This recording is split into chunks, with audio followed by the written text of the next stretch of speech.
Dude, my OCs used to look so different. They were so cringe. Oh my gosh. Damn, that's crazy. Your OCs used to look like that. That's insane, dude. All of my OCs just came from my brain instantly, perfectly written and designed. So yeah, I'm so grateful that I can't relate to that. Oh, look at the time. I gotta go. I'll see you later. Oh,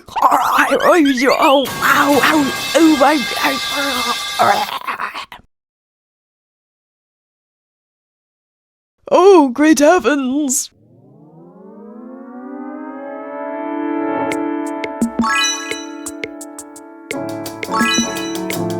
We all, yes, you and me, have those ancient drawings of our original characters from when we were first coming up with them, those years-old sketches from when your art was mega chopped because you had never looked at the head-to-neck ratio of a real person before. If you're like the average artist slash writer slash creative, your sense of good writing and overall emotional maturity has developed over time, meaning when you look back at where you started, you're in for that burning secondhand embarrassment inflicted across the most obscure of mediums, time. So yes, I have been making OCs for many years, and most of them are indeed locked away in the archives and are not going to be used in any stories anytime soon. I'm not talking about those right now, obviously. Today I will be focusing on 3 of my most precious OCs and their world, who they are and where they came from, and how their story developed over the years. Before I do that though, go ahead and hit that subscribe button and turn on notifications so you don't miss future uploads. Now, without further ado, grab your headlamp and your rope because we're about to dive into the OC lore cave. The year is a bygone year. The month is April. Somewhere in the world, a young Donnie is knee-deep in her analog horror phase, which is bad because she's kind of afraid of the dark and also scary things. But I guess she doesn't care. Donnie is up late watching the Mandela Catalog, the Walton Files, Local 58, and Gemini Home Entertainment. And one day, inspired by all of this media consumption, she thinks to herself, "Hey, this is awesome and cool and so spooky. I want to make one too!" Yeah, that's right, my main characters are from an old defunct analog horror I wanted to make. Now, my favorite of the main analog horrors was Gemini Home Entertainment. I loved that it was about space and scary shape-shifting aliens, and the craft of it is subtle yet insanely effective. It really gets under your skin without needing to just throw super disturbing images in your face, mostly. So I really used that as a jumping off point for my vastly more shallow and unoriginal story idea. The premise was that in the far end of the galaxy there was a great big sentient planet that consumed everything in its path. The problem was that this planet had eaten everything around it and was running out of energy, so it couldn't really move to go find other galactic stuff to munch on. So, using some of its little remaining energy, it shot some pieces of itself out into space to go and search for a food source. Once the pieces found a food source, they were to build a portal to bring the home planet to that source because it had so little energy it could barely move and would die if it traveled much more. All the little pieces became the alien parasite antagonists, who were intelligent and independent while also being a part of the hive mind of their mother planet. Eventually, some of them landed on Earth in a little town in Washington, where there is conveniently a space research center, which is weird because it's like cloudy all the time. Anyways, so they think, wow, what a great and tasty planet, let's figure out how we're gonna build this portal. So they start infecting / controlling people and steal blueprints for a wormhole device held by a certain someone and just cause a bunch of chaos. Yeah. After a long while, I eventually scrapped this concept because it was just full of plot holes and I had to do some serious mental gymnastics to string the storyline together, and honestly, it was just bad. Okay, it was just bad. It was terrible. I did not have the brain capacity to make it make sense at the time, and so my analog horror died. Thank God. My story is now different in every way, except for the characters. The mechanics of the world and its lore are gonna need their own video, otherwise this video is gonna be 30 billion hours long. but all you need to know is, number 1, it takes place in a big city. Number 2, everyone used to be super lonely and brain rotted. And number 3, they now live in a vibrant utopia where the citizens are smart and sociable and happy. Yay! So the characters, Richard, Clay, and Sylvie, live in the city and have pretty nice lives until people begin to mysteriously go missing, which is an especially big deal because nobody goes missing anymore, and if they do, they're very easily found. But not now. Richard doesn't pay much mind to this until Sylvie, his lifelong bestie, disappears as well, and so the mystery begins and the dark and evil things begin to unfold. I'm looking for someone very important to me. In his first iteration, Richard was an astrophysicist working for the Space Research Center that I mentioned previously, which I named the American Ministry of Planetary Exploration, or AMP for short.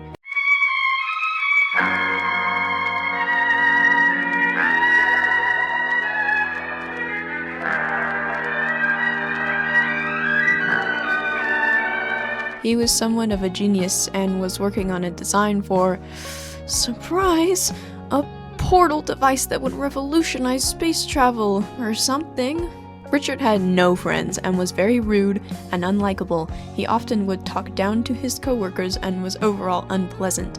But his standout trait was that he was majorly paranoid and was kind of into conspiracy theories and stuff. So yeah, kind of a crazy guy. I didn't write much about his backstory or upbringing either, just that his family was from Florida and he had like 8 siblings and they were all really tall. When I was rewriting Richard, the first thing I wanted to do away with was the whole paranoid conspiracy theorist thing, since it didn't make sense given where and how he lives, and I was also getting kind of annoyed by it. He's not as much of a jerk now and is more socially awkward and shy. However, he's not a pushover either. If Richard has beef with someone, I don't know, he would definitely cut them off in traffic just to be petty. As a kid/teenager, he was very isolated and lonely, which led him to still being kind of shy as an adult. I also don't think he has 8 siblings anymore, but I haven't decided whether to keep that or not.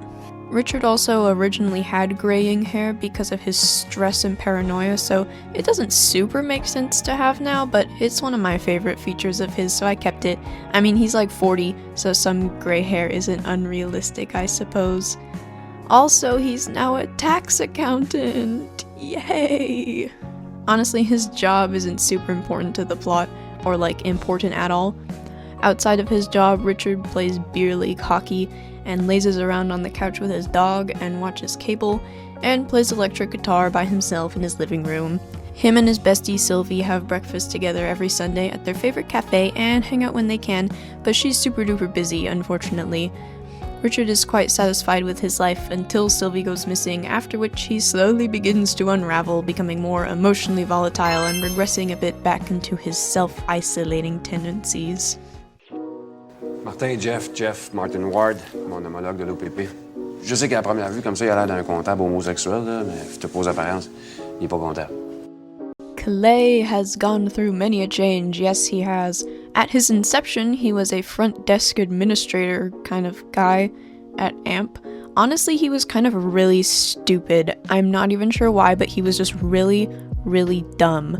In the olden days, Clay was married and lived with his wife and daughter, and he moved to the town right before the aliens arrived to commit evils. And him and Richard met when Richard's car broke down and Clay offered to drive him to work as a neighborly gesture.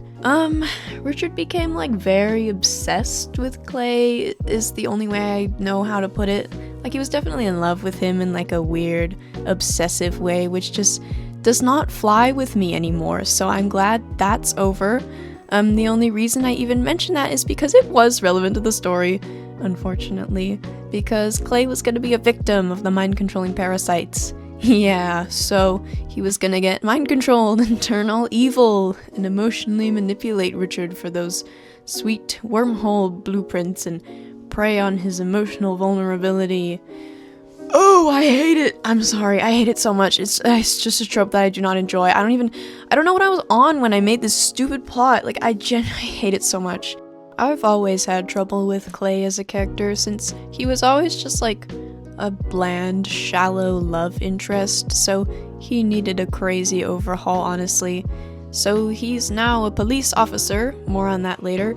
He's divorced and his daughter stays with him every other week. He's also from Quebec now. And the reason why is kind of random.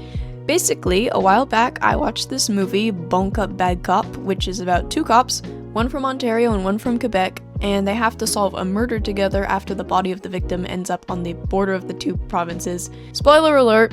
The killer ends up being this greasy nerd who was mad about some hockey player getting traded to the States, I think, and then committed murders over it. So I was inspired by the Quebecois cop whose name is David Bouchard. I just saw him in the movie and I thought, hey, this is fun, I should add this to my Cop OC! Wow! David Bouchard is very foul-mouthed and rude, and also kind of a freak. So that informed a bit of Clay's personality change, not the freak part, but the other bits. Clay was born in Montreal, but raised in Blight, the fictional city where my story takes place. His mother is Quebecois and his father's from Ontario. Clay got into a lot of trouble growing up, even joining a gang when he was a young teenager. He was very mean and temperamental and had multiple run-ins with the law. He figured he wouldn't live long and so didn't aspire to much, but then again, no one aspired to anything in his time as it was, so yeah.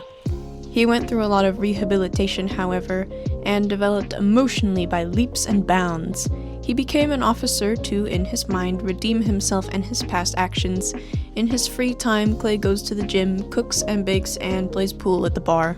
Like Richard, he's enjoying life until one day his daughter Claire goes missing, just like Sylvie. This is of course very emotionally distressing for him, and while he doesn't hardcore regress into his old ways, Clay does have an incident with none other than Richard. Basically, one Sunday evening, Richard goes over to Sylvie's apartment to either pick something up or drop something off, I haven't quite decided yet, and finds that she isn't there, which is strange because they literally had breakfast together that morning. But Richard isn't super worried because Sylvie is a busy woman, so it's very possible she's out working on something.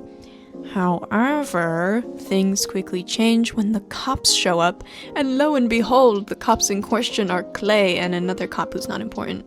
Keep in mind, Clay's daughter has been missing at this point, so he's kind of in the thick of it. The two cops see Richard, a strange man, in this missing woman's apartment, and therefore detain him and question him at the scene.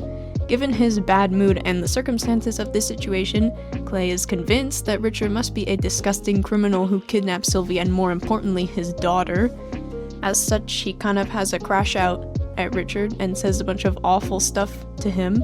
Richard does get let go, and yeah, the two kind of hate each other, but they won't forever, obviously. You don't sound very happy to see me.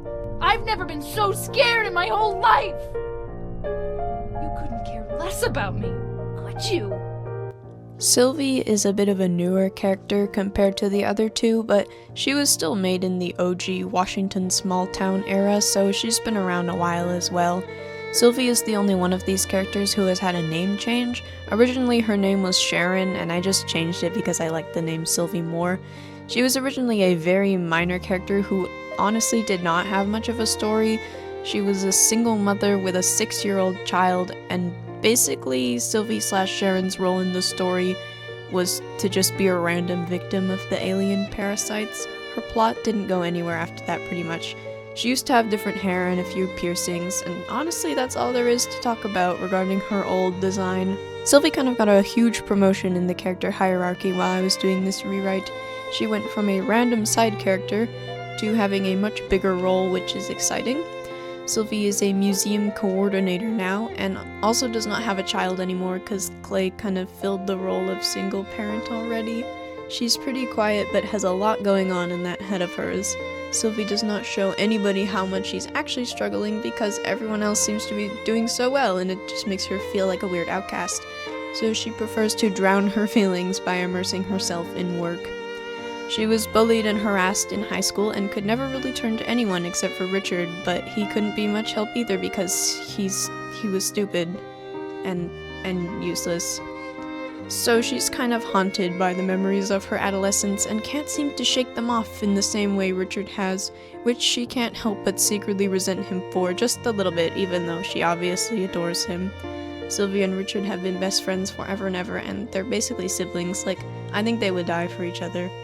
That's why when she disappears, Richard is gonna go to some extreme lengths to find her. That's all. There they are, my little crab angels, my little sugar cookies. I love them so much. Thank you so much for watching. I hope you enjoyed these redesigns. I was thinking maybe I'll redesign my old self inserts in the future, because trust me, they are even older and even crazier looking. Anyways, I'll see you in the next video, and once again, don't forget to subscribe if you enjoyed. Bye!